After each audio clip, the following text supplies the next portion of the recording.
Dataran tinggi Dieng membentang di wilayah Kabupaten Banjarnegara, Wonosobo, dan Batang, Jawa Tengah.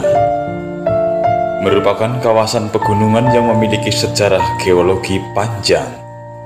Proses geologi yang terjadi di sana memunculkan kawah dan telaga yang tersebar di sejumlah tempat. Meski kini dijadikan sebagai objek wisata, sejatinya Dieng adalah gunung api vulkanik yang secara rutin dipantau Badan Geologi.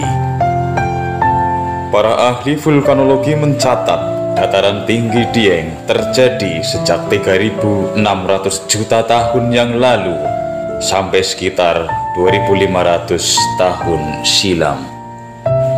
Ada fase meletusnya Gunung Prau, kemudian disusul letusan-letusan di wilayah kaldera, serta paling muda mulai 8.500 tahun lalu berupa letusan kerusut vulkanik di bagian selatan Dieng. Bagi masyarakat pada umumnya, Dieng dikenal sebagai objek wisata yang memiliki pemandangan alam laksana surga yang begitu indah. Nama dataran tinggi Dieng diambil dari bahasa Jawa Kawi yang terdiri dari dua kata, yaitu di bermakna tempat atau gunung, serta hyang yang berarti dewa. Dengan demikian, secara harfiah, Dieng berarti gunung tempat para dewa. Jika dilihat dari citra satelit, maka kawasan Dieng tampak seperti satu tubuh gunung api besar yang hancur akibat erupsi.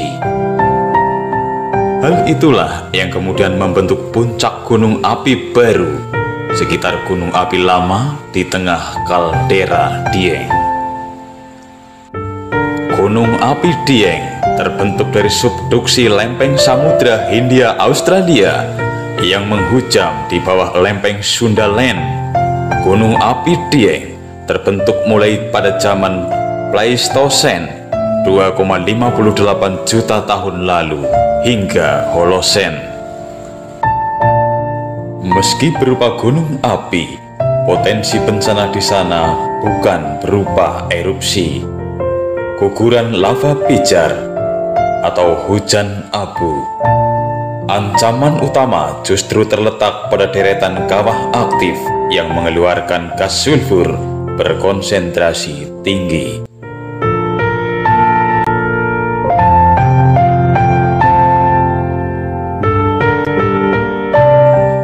Beberapa kawah yang masih aktif di Dieng adalah Sikidang, Sileri, dan Timbang.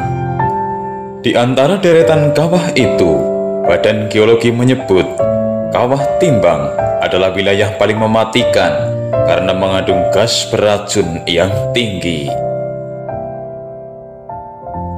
Badan Geologi Kementerian Energi dan Sumber Daya Alam Mineral (ESDM) mengatakan kawah Timbang memiliki rekanan berisi gas berbahaya. Jika aktivitasnya meningkat, kawah tersebut akan mengeluarkan gas berupa hidrogen sulfida dan karbon dioksida yang beracun dan membahayakan nyawa makhluk hidup.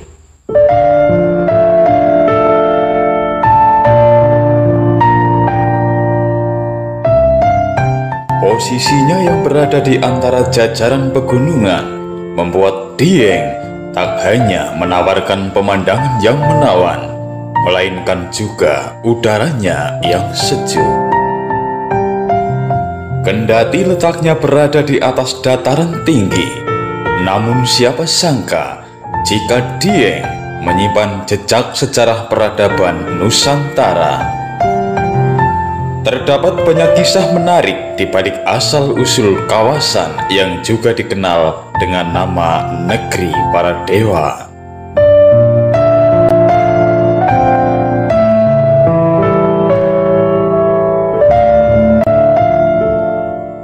Dikisahkan, bahwa pada masa awal abad Masehi pernah terjadi migrasi besar-besaran yang dilakukan oleh penduduk negeri Kalingga ke berbagai penjuru Asia. Dan Dieng pun menjadi salah satu tempat yang disinggahi oleh mereka. Ada beberapa versi kisah yang menceritakan sebab migrasi besar-besaran penduduk Kalingga tersebut. Ada yang mengatakan bahwa terjadinya migrasi karena disebabkan serangan dari kerajaan Asoka, dan ada juga yang menyebutkan bahwa proses migrasi para penduduk Kalingga murni dilakukan untuk berdagang serta memperkenalkan budaya mereka ke wilayah luar. Namun, konon perpindahan tersebut bukanlah suatu hal yang dilakukan tanpa rencana. Disebutkan bahwa Dieng menjadi persinggahan terakhir bangsa Kalingga yang kala itu tengah mencari tempat yang dianggap sesuai untuk menjadi simbol surga di tanah Jawa. Dieng yang dikelilingi poros api juga dianggap sebagai pengingat proses penciptaan yang tiada habisnya. Dieng dianggap menjadi tempat yang pas sesuai aturan kitab Wat Wasra untuk didirikan bangunan candi yang menjadi tempat bagi para dewa bercengkrama. Menurut keyakinan umat Hindu, gunung memang menjadi tempat yang disucikan karena merupakan tempat yang memiliki puncak paling tinggi di atas bumi.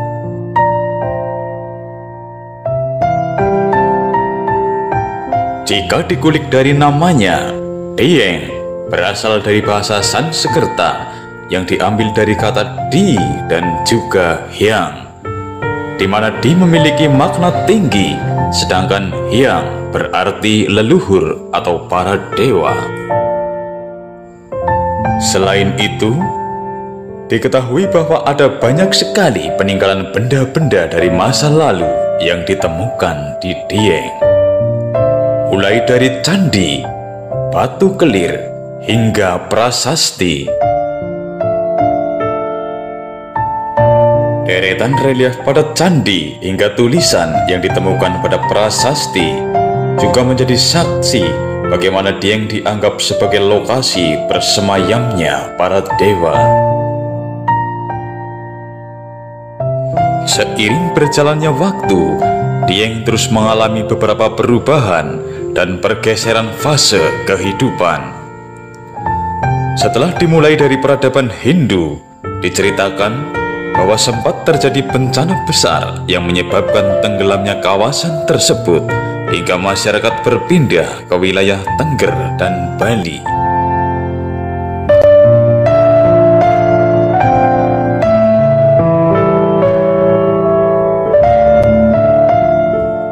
Komplek candi di Dieng mayoritas merupakan candi Hindu.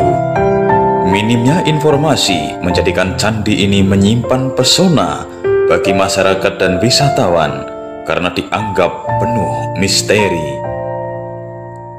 Bagaimana candi ini dibangun dan untuk apa tujuannya, hingga kini masih penuh dengan tanda tanya.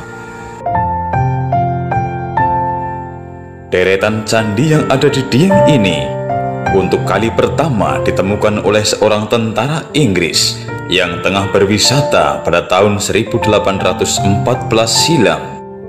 Hingga pada tahun 1856, akhirnya ada upaya pengeringan air danau yang dipimpin oleh Isidore van. Kumpulan candi berusaha dibersihkan dan dikeringkan oleh pemerintah Hindia Belanda pada tahun 1864. Komplek Candi Dieng ini terdiri dari 8 bangunan. Para ahli memperkirakan bahwa Candi di Dieng dibangun melalui 2 tahap. Tahap pertama meliputi Candi Arjuna, Candi Semar, Candi Sri Kandi, dan Candi Gatot Kaca. diperkirakan dilakukan akhir abad 7 hingga 8 Masehi. Pembangunan berlanjut pada tahap kedua sampai sekitar tahun 780.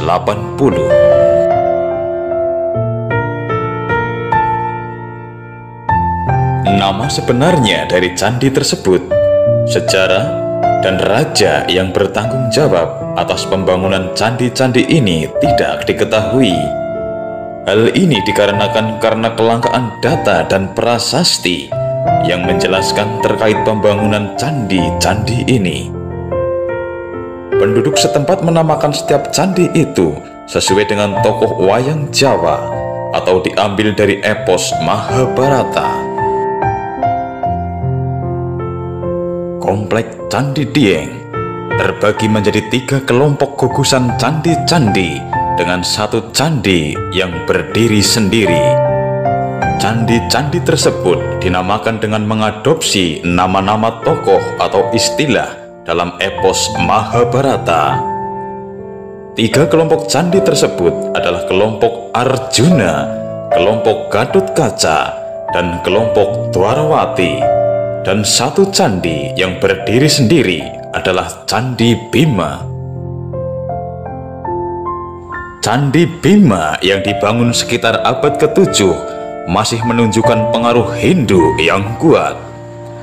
Meskipun masih terpengaruh gaya India, namun hal itu menjadi satu keistimewaan yang dimiliki oleh Candi Bima, karena sampai saat ini gabungan 2 gaya itu hanya dijumpai pada candi tersebut.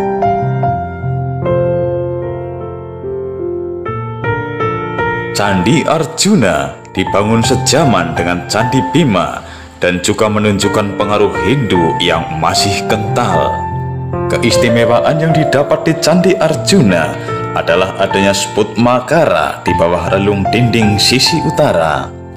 Makara tersebut berfungsi untuk mengalirkan air atau cairan lain yang dituang pada lingga yang berada di atas lapik di dalam bilik utama. Candi Semar juga dibangun pada abad 7 Masehi dan menunjukkan pengaruh India atau Hindu. Candi ini mengambil bentuk bangunan mandapa, berfungsi sebagai tempat para peziarah dalam acara festival. Candi-candi yang dibangun kemudian seperti Candi Sri Kandi mulai menunjukkan gaya lokal dengan memulai terlihatnya relung di tubuh candi dan menara atap. Perkembangan gaya selanjutnya dapat diruntut melalui Candi Puntatewa, Candi Sembadra, dan Candi Dwarawati. Relung dan menara atap semakin terlihat jelas. Sedangkan gaya lokal Dieng ditunjukkan oleh Candi Gatotkaca dengan relung yang sangat tegas dan atap yang menyatu dengan bangunan.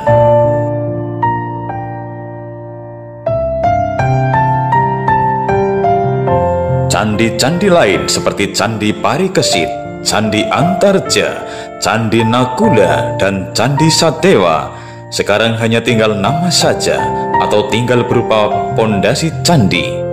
Namun, Candi Setyaki yang terletak di dekat kompleks Candi Arjuna pada tahun 2008 mulai dipugar. Pegunungan Dieng dengan peradaban masa lalunya menunjukkan kepada kita betapa harmonisnya hubungan manusia dengan alam, hubungan manusia dengan Sang Pencipta.